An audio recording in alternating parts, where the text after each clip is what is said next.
விமான நிலையத்திலே சிலை வைக்க வேண்டும் என்று போராடியதுக்கான தீர்மானத்தை நிறைவேற்றுவதற்கு காரணமாக இருந்தது தமிழக வாழ்வுரிமை கட்சியும் அந்த அண்ணன் வேல்முருகனும். நீங்கள் அதுக்காக என்ன செஞ்சிருக்கீங்க சீமான்?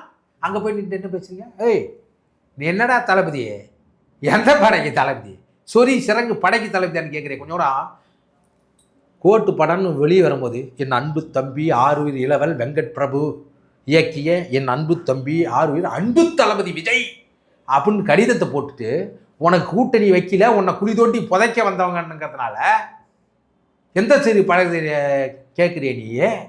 அப்போ எதுக்கு எழுதுனீங்கன்னு கேட்குறேன். அப்போ இன்னொருத்தன் முதுகுலியே ஏறி இன்னொருத்தர் ரத்தத்தை உறிஞ்சியே பழக்கப்பட்ட உங்களுக்கு இன்னொருவனுடைய புகழில் அவனுடைய உழைப்பில் நீங்கள் வெற்றி பெற உங்களுக்கு ஒத்துழைத்தால் அவர் தளபதி. கேவலமா இல்லை? அப்போ என்ன பேசிட்டான் பொதுமக்களில் ஒருத்தன் இருந்துச்சு, டேய் சீமா இதெல்லாம் தேவையா? அந்த வார்த்தையை நான் சொல்லக்கூடாது. நீங்கள் பேசினால் தெருவில் அத்தனை இளைஞர்களும் அத்தனை தமிழர்களும் நமக்காக பேசுகிறார்கள் அப்படின்னு இருந்தால் 2016 இப்போ என்னாச்சு?